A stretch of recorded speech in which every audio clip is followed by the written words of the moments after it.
अपने व्यूअर्स को अपने महिला सहपाठी अलका बागे से बातचीत करता हूं और इनके एक्सपीरियंस ये अपना एक्सपीरियंस साझा करेंगी हम सबों के बीच में। ये झारखंड से आती हैं और हमारे साथ पढ़ती हैं। अब ये अपने व्यू बताएंगे। अलका जी, आप हमारे व्यूअर्स को BHU के अनुभवों का साझा करें। नमस्कार, मैं अलका LLB फाइनल ईयर की स्टूडेंट हूँ। जैसे हमारे मित्र ने कहा कि यहाँ के बारे में अपना व्यू, अपना एक्सपीरियंस शेयर करें, तो सबसे पहले जब भी मुझे यहाँ के बारे में पता लगा था, मुझे सिर्फ इतना पता था कि यहाँ पे पढ़ाई काफ़ी कम कॉस्ट में होती है।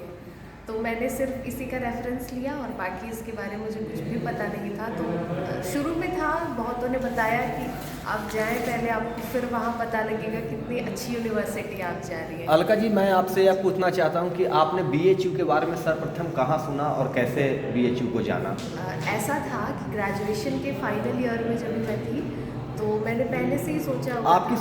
आप हमारे व्यूअर्स को ये बताने की कृपा करेंगे कि आपकी शुरुआती पढ़ाई कहाँ से हुई, आप कहाँ से निवास करते हैं? जी। और ताकि और महिला साथियों को यहाँ BHU में आकर किस प्रकार सुखद अनुभव होता है उसका साझा करें। जी, मैं झारखंड से सिमडेगा जिले से हूँ और काफ़ी छोटा ज़िला है। तो मेरी शुरुआती स्कूलिंग वहीं से हुई थी। फिर सेकेंडरी स्कूल के लिए मैं रांची आ गई थी।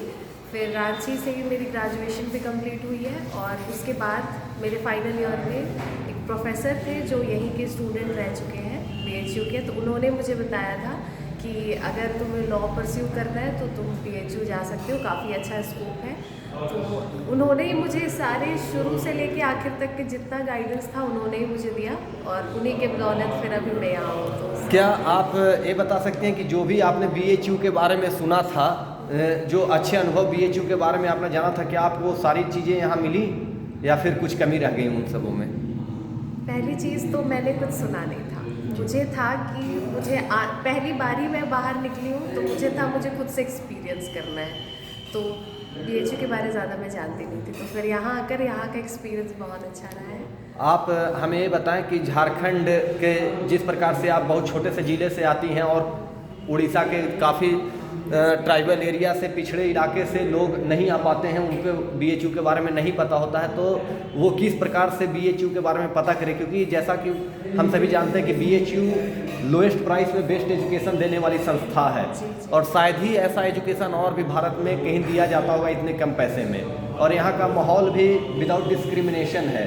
तो आप महिला होने के नाते और महिला साथियों को, हमारे व्यूअर्स को ये बताएं कि महिला साथियों के लिए BHU का इन्वायरमेंट कैसा है? इन्वायरमेंट बहुत बढ़िया है मेरे हिसाब से। और जैसे हम लोग छोटे तबके से आते हैं ना, तो वहाँ पे समय की पाबंदी बहुत ज़्यादा होती है। इवन हम लोग रांची में भी थे तो वहाँ पे भी जैसे यहाँ पे समय का है कि आप 10 बजे तक आप आ सकते हैं, हॉस्टल का या ये है।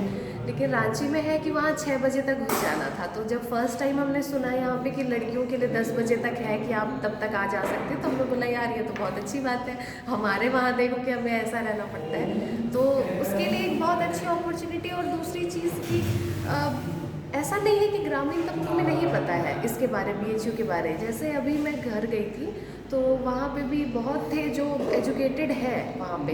तो उन्होंने मुझसे पूछा कि अभी आप क्या पढ़ाई कर रही हो? मैंने बताया मैं वहाँ BHU में पढ़ रही हूँ। तो वो काफ़ी खुश थे कि चलो हाँ, यहाँ से कोई बच्ची गई है, बाहर पढ़ रही है।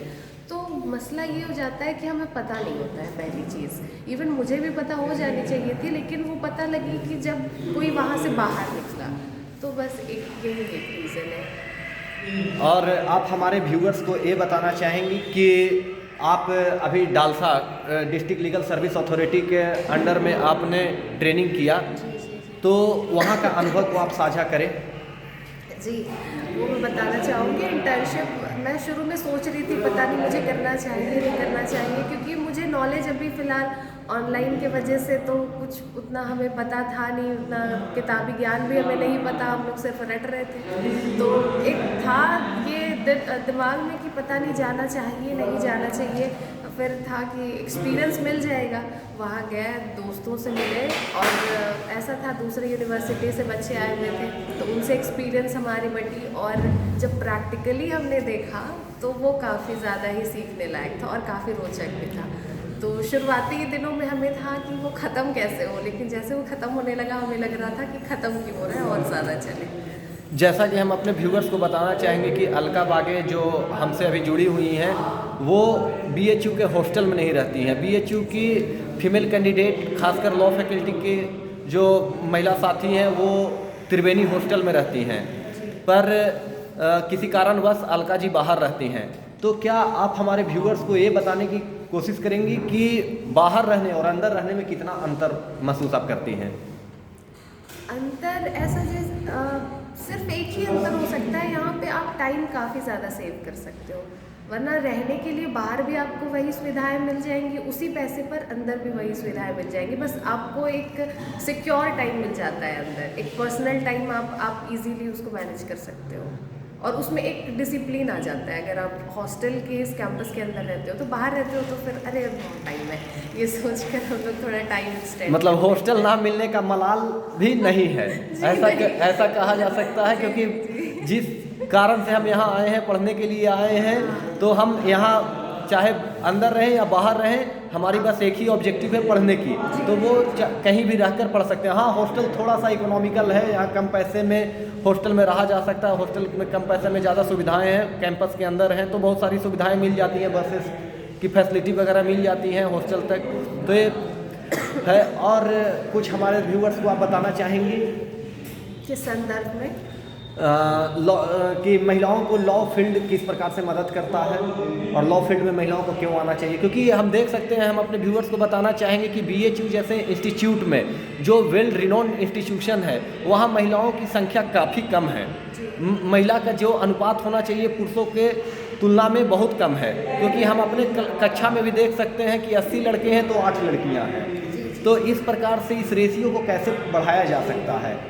क्या इसका एक ही मात्र तरीका है सोशल अवेयरनेस, या फिर कुछ और भी आप बताना चाहेंगे? पहला और फॉरमोस्ट वही है कि सोशल अवेयरनेस, और ये लोगों में है नहीं अभी तक। अभी हम लोग सिर्फ यही देखते हैं कि हमारे जो पुरुष हैं तो उन्हीं के पास ये ज़्यादा नॉलेज उन्हीं के पास हो सकती है। हम लोग खुद को ही इतना डीमोटिवेट करने लगते हैं कि नहीं हमें नहीं होगा, हमें नहीं पता, हमें कानून क्या है इसके बारे में हम यही सोचने लग जाते हैं, तो फिर हम लोग कभी इस विषय में रुचि दिखाते ही नहीं है। खासकर हम इवन जब हम लोग 12th कंप्लीट करते हैं, या तो हमें खुद घर से भी यही बोला जाता है या तो आप नर्सिंग फील्ड ले लो, टीचिंग फील्ड ले लो, कभी किसी के मतलब मैंने देखा नहीं कि किसी ने बोला हो कि आप लॉ फील्ड लो। तो ये अभाव है, जानकारी का अभाव है। मैं यहाँ पर आपको रोकना चाहूँगा कि आप हमारे व्यूअर्स को बताएं कि आपका लॉ करने का उद्देश्य क्या था, LLB में एडमिशन लेने का प्रथम और अंततः उद्देश्य क्या है? जी, मेरा उद्देश्य था मुझे एडवोकेसी में ही जाना था, तो और अभी भी वही है कि एडवोकेसी में ही जाना है, इसी वजह से मैंने इसका ये चुना। जी, धन्यवाद।